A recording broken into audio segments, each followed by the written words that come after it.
John's last slide, I actually didn't ask him to do this, but you gotta act ninja style brings us to our closing keynote. The chap we'll have on stage is Phil Larsen. He's the Chief Marketing Officer of Halfbrick, and is basically the brains behind what drove Fruit Ninja, Jetpack Joyride, and a few others to north of 750 million downloads to date. Phil. Thank you. Cheers. Hi. Come on, hello. All right. I'm sorry, I'm the very last guy to be talking and you're all pretty tired. It's really awesome to be here. It's my very first time in London and my very first time in Europe. I've never actually ventured west of, say, like Hong Kong. But yeah, I'm really excited to be here, and I had a sort of thinking, well, it's the very last session of the last day.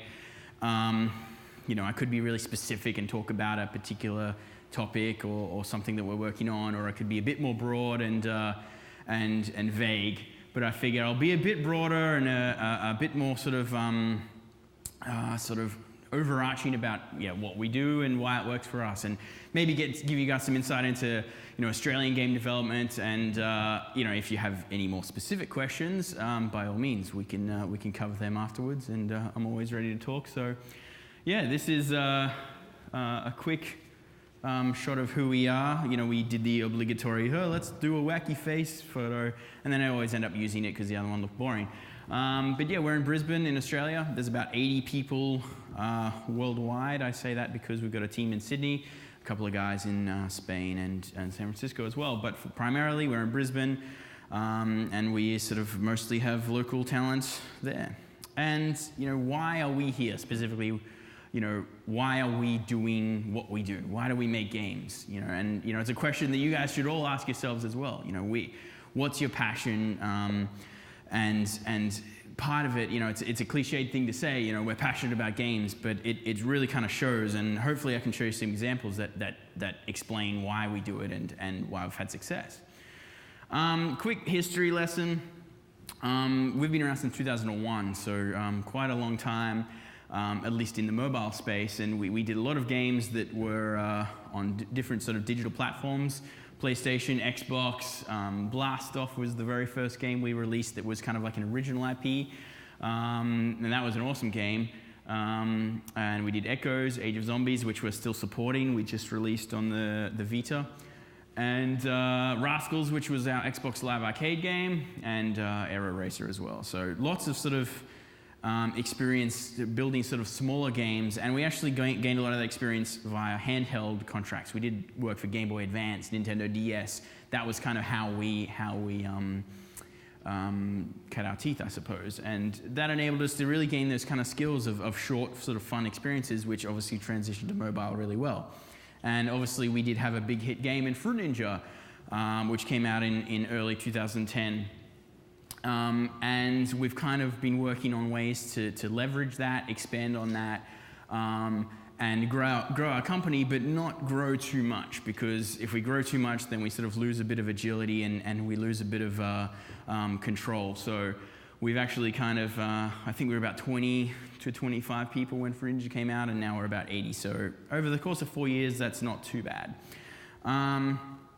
And sort of from the very beginning, this is actually the very first, these two slides are the very first concept images that were ever made from Fruit Ninja. This was the very first time I saw it.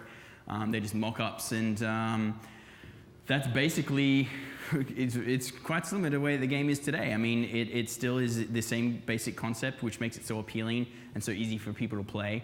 As soon as I saw that, I remember it was about 7 o'clock at night on the day before it was going to be pitched, and I thought, this is pretty awesome. This is something special, as simple as it was, because we were creating games specifically to be innovative for the touchscreen, and not many people had done slicing. I didn't really find any good examples before, and yeah, so what we kind of embrace is day one marketing. If people talk about marketing, it's not you take a game when it's finished and then buy some ads for it. That's part of it. But we really need to work hand in hand with the developers from the beginning to sort of advise them, sort of learn from them, and create this brand and create this ecosystem that will really be strong and sort of really last the test of time, and not just be kind of a really rigid process. So we're able to be really flexible with that.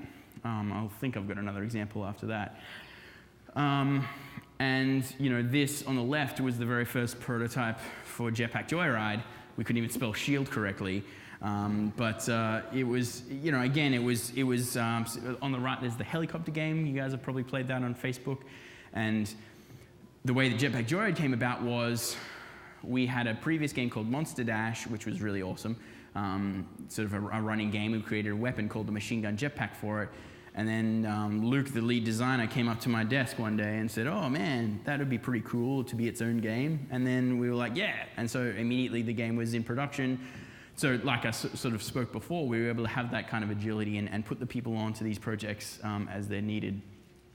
And this is the first image for Colossatron, which is our very, very newest game. Came out in late December. Very late December, so it's been just over a month now. I forget the number of downloads, I think 300,000 or 400,000 so far. It's actually a paid game. And for those who haven't played it, check it out. I'm not trying to sell you on it, so we can move along, but I think it's awesome. So what I'm trying to get at is yes, Fruit Ninja was a big hit, and yes, we're still supporting it, and yes, it is our #1 IP, and it is our flagship game. But part of what we want to do, and part of the challenge, being a developer, growing, but also trying not to grow too much, was supporting Fruit Ninja, and at the same time making new IP. And we've done that. I mean, I've omitted a couple as well because it breaks the balance of having 6 nice icons on there. But Jetpack Joyride, Fish Out of Water, Colossatron, Band Stars, which we released early December, and a new game which I have in my pocket that's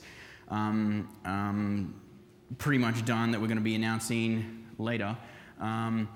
And having these, having this portfolio, each one, I took a step back the other day and I was like, realized, they're all extremely different from each other. They're they genuinely are. They're all completely different games. And you can look at that as a little bit of a disadvantage because we're not focused purely on freemium, we're not focused purely on arcade or casual. We're really trying to sort of expand and learn as much as we can. And we've made mistakes along the way. Fish Out of Water wasn't particularly successful, money-wise, but at the end of the day, we need to look back at that and say, is that a game that we're proud to have as part of our portfolio? And the answer is yes.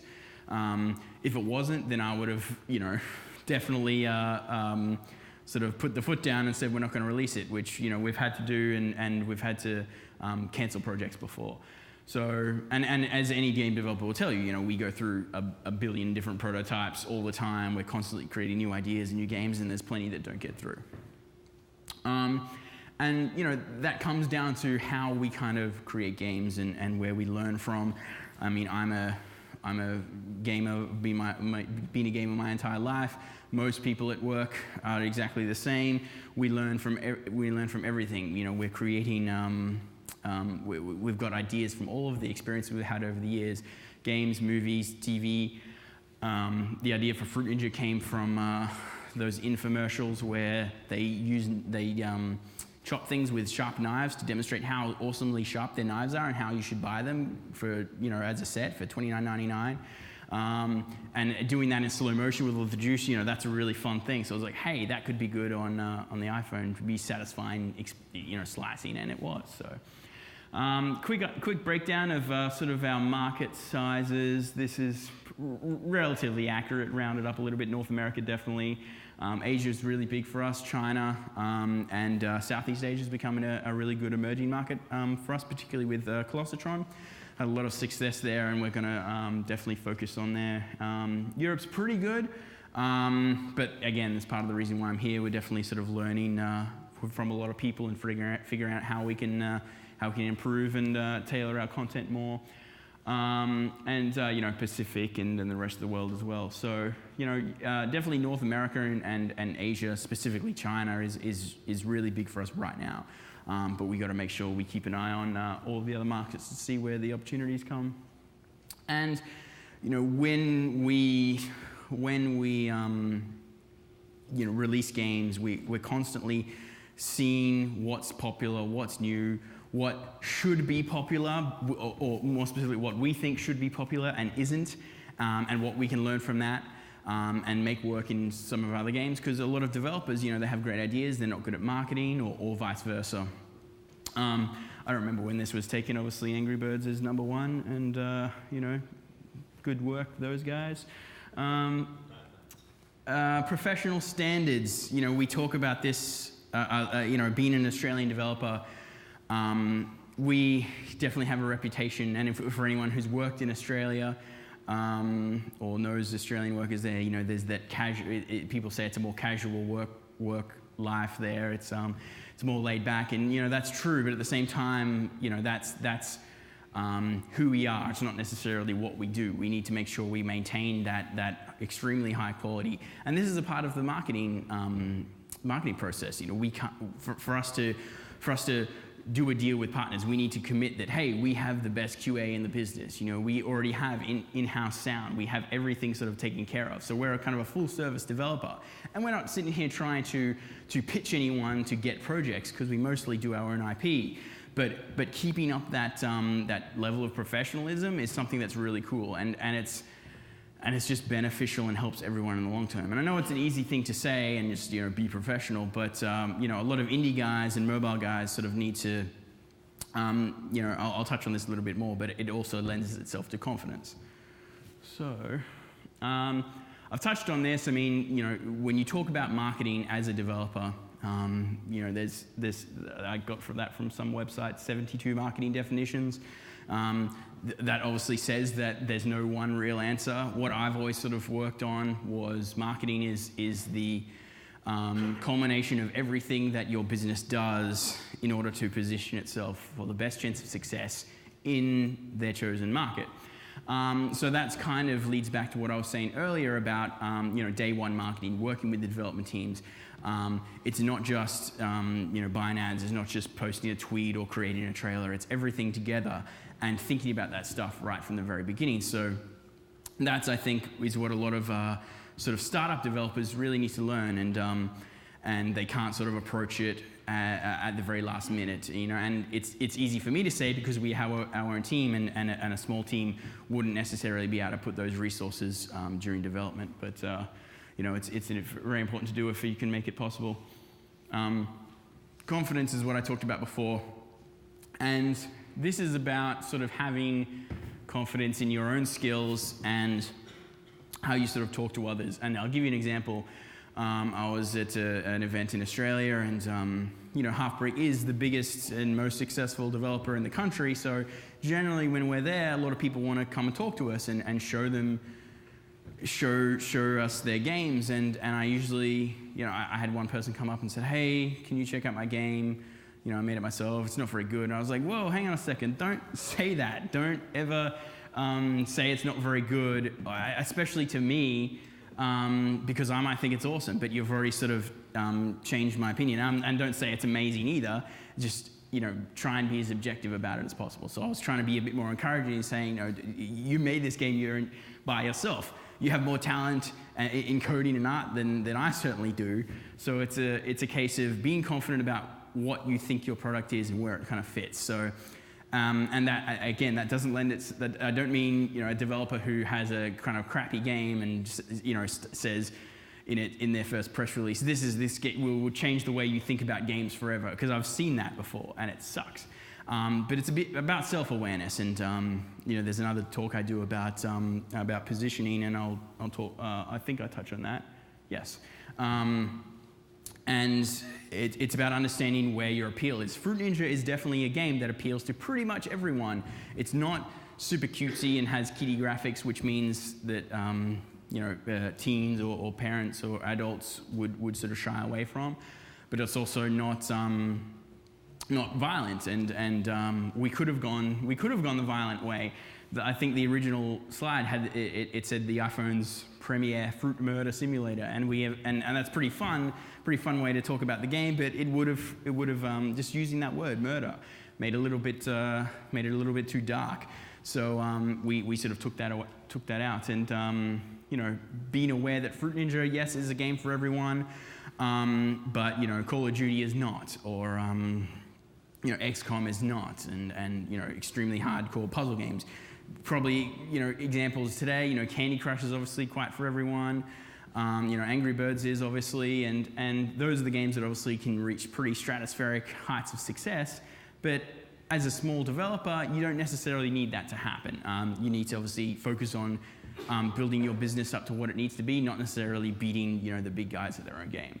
So positioning is about understanding where your game is in its market and how it's perceived in relation to the competition. Jetpack Joyride is the best example. It's the most critically acclaimed game that we've got, and some people say it's our best game. I wouldn't be inclined to disagree. And it's basically, when I was sort of talking about it when we were creating it, it started off very simple, as you saw in the graphic, and when I started to show it to people, to journalists, to the platform guys, to partners and stuff like that, they're like, okay, it's really good, but how are you going to position this game? What's your USP? What are you trying to sell this game on? And positioning, because they said it's a K-flyer, which is the typical genre that you would sort of loop that in like the helicopter game. And I said, well, it's basically the best K-flyer ever made. And when I said that, I 100% believed it. I haven't played every K-flyer since then, or Endless Runner since then, but it still could be the case depending on who you are. But that in itself was a position. It doesn't need to be, again, change the way that you think about games forever. It doesn't need to be that way. It doesn't need to be extremely unique and innovative every single time, but it needs to work for the particular market you've got. And for Jetpack Joyride, being the best K-flyer ever made, that kind of turned some heads. And when we released it, a lot of people agreed. So having that confidence and being able to say that, if it wasn't, yeah, then we would have looked like morons. So I'm glad it worked out. And again, it comes down to understanding the game developer. A lot of developers, they've been working on it for so long, they can start, seeing things in a different way, and you need to have that sort of constant feedback loop to help understand if the developer, if this new game or if this new feature is actually good, or it's going to start detracting. Positioning. We did a lot of work to sort of showcase the features of the game and do interviews with the developers, talk about it a lot as to why it's so good, why it's such a rich experience for being a game that you can literally just play by touching it with one finger. Support plan, obviously this is, you've probably heard about this a lot. We need to support the game. We don't do sort of in-game events as much as we should be. That's definitely something we're focusing on. So you can sort of mix support between sort of over-the-air events, timed stuff like that, features, sales, but you also support it with app updates as well. So coded things, and if you ever played the original Fruit Ninja game, I'm sure someone's still got it out there on a device somewhere that they have never updated since 4 years ago, and I'd love to play it because it's a completely different thing from what it is today. We take feedback really wisely, which means that a lot of people who sort of have this game and they're showing it to people, they might give feedback about, oh, well, this sucks, and I like it, better this way, and we need to be aware of that. Colossatron is a relatively recent example.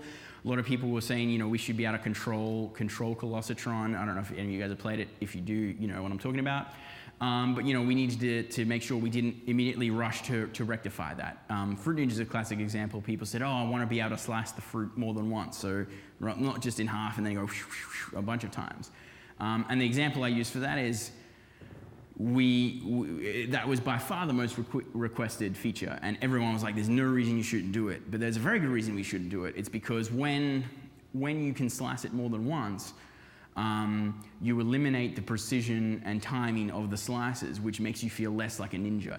If you've got 5 fruit on screen, you can't sit there and go, I'm going to slice this one in half and then in half again, and then you can't be that precise. So people just go like this, over the screen and just mash it all up, which is fun, but it's less fun and it gets boring way quicker than if you're way more precise and you're trying to line up combos with specific half slices every time. So hopefully that made sense to you guys, and yeah, that's a tough decision we had to make because we get that a lot and we still do. So, but it's important that it's like when you do any focus test. You need to make sure that you understand the people's biases and you understand if they're saying what they really mean or for what they're saying will actually benefit the product. We've really aggressively built our network, not in like a bad way, just aggressively when it makes sense and when we can do it. We've got, I think, 12 to 15 million fans across our pages, which is pretty good for our brands, and we're doing it, even more, building a lot more social features into the game, so we can actually, get people to engage with us a lot more. Already on that screen, you can sort of see that I just took that today on sale, so we're running some kind of promotion for one of our in-game jetpacks. It's just hit over 5 million likes for jetpack. And we've added some links within the game to say, hey, like us on Facebook, like us on Twitter, and for these reasons. We can't just say do it for no reason. You can buy likes and followers just with that sort of approach and brute force it. We really try and do it in a smart way. And when you've got a game that engages as well as Jetpack Joyride does, then you can do it to really build up a long-term network. So that now we suddenly have 5 million people to talk to, and they're ready to hear what our next game is. And this is something that we've been working on that's part of building our own network, but also part of building Halfbrick as a brand. Because we can say, Fruit Ninja, we could talk about Fruit Ninja forever, but then if we don't also build up Halfbrick, the company, as a brand, then we really want to. We're really kind of missing out on what we can do to build a portfolio, which means that when we have 6 different games, as I showed earlier, that we're all actively supporting at one time, people see us more of it as an ecosystem, and that is really important for us, because that way we can say, hey, we love the new. We get people saying we love the new Halfbrick games. We love Halfbrick. They continually make new games, and being able to build our own network and sort of keep our branding really front of mind is important, so that there's always going to be people who download Colossatron or download Fruit Ninja and don't know or really care who we are, and that's fine. But we need to build that value when there's going to be an audience for us, which obviously there is right now. And Halfbrick is a branded ecosystem. We don't want we want everything to be every person in our network to feel sort of really satisfied with the amount of content that's happening. Also looking forward to the new stuff we're making, and you talk about games as a service, you talk about games as a platform, and we really like to be an ecosystem where everyone can and always find something to enjoy. Like I said, we've got 6 different games which are completely different from one another, and they're not going to appeal to everyone. But someone should be able to find something and then associate Halfbrick with that product, so that at least if our next game isn't going to be appealing, they'll know what it is and they'll be able to make that choice. So keeping agile, that's a really important thing for us that we've been able to mostly achieve. I mean, it's going from 20 to 80, even over 4 years. There's still there's been some changes, but we still really have that agility. I think I just use that picture because it's an example of not agile, and we really want to be able to react as quickly as possible and sort of put things into place. At the same time, we're trying to build up processes so that everyone's in the same loop and communicated. But there's a bit of give and take. There's a bit of organized chaos to put it candidly, which has pros and cons, and we're continually working to improve that process. And but I know that right now, if we have an opportunity, there shouldn't be too much red tape to jump through to make it happen. And we're not too precious. We're not here to hold on to one particular idea and just sort of you know, treat it like this untouchable thing, like Fruit Ninja. Fruit Ninja is probably, you know, we've been a bit precious with it because we didn't want to drastically change it, like, you know, the multi-slicing thing. That's still probably not going to happen. But we're working a lot more about, you know, where to try it and expand in a lot of, you know, fun and exciting ways. You know, there's that quote from Mark Zuckerberg: "Move fast and break things." We don't necessarily want to break anything, but, you know, we've learned the experience a bit more that it's okay to change things in a relatively significant way, and that way that people aren't going to react as crazily as you think they are. So, you know, just to sort of finish up and give you some you know, overall thoughts about who we are and why we're here. And this isn't meant to be any kind of official mission statement or anything, but it's definitely sort of representative of what we are. I mean, we obviously love games and we love doing what we do, and we're passionate about it, and we want to keep doing it. So, I mean, we want to build a profitable business on the core principles of quality. You know, we don't necessarily want it to just be our business is, you know, built on a P&L statement. We want to make sure that it's fun and it's always quality games. You know, that's what everyone cares about. When we do pitch sessions where we talk about lots of different projects, everyone pitches their own idea. And, you know, it's all about quality. We're able to we have a freedom where people can just join teams randomly. So it's like, hey, I've got an idea, who wants to join me? And people who have the freedom to choose what they want to do. And some projects get left in the dust, which is totally fine. That just means that the quality will rise to the top, and we can sort of focus on how to make that game into a product and how to make money off it.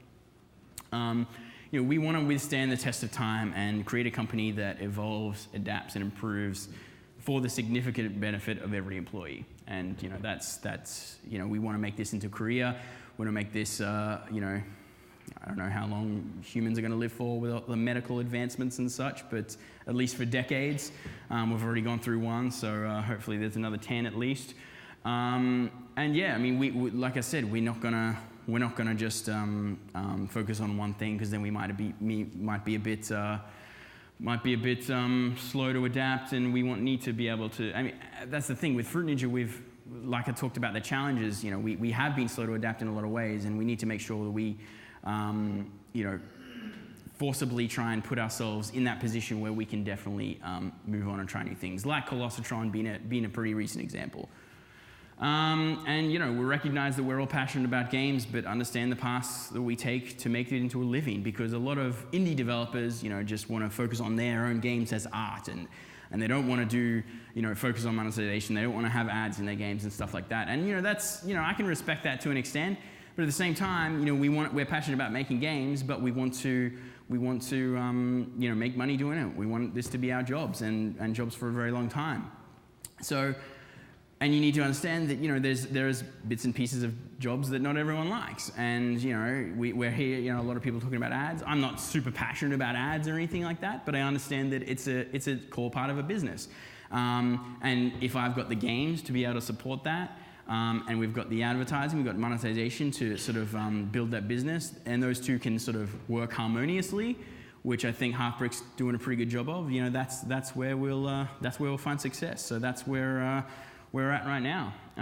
So I think that's about it. Thanks a lot, and relatively broad, but yeah, as I said, hopefully you get an idea of how we do things and where we're going. And any specific questions, by all means, hit me up now or after the talk. So thanks again.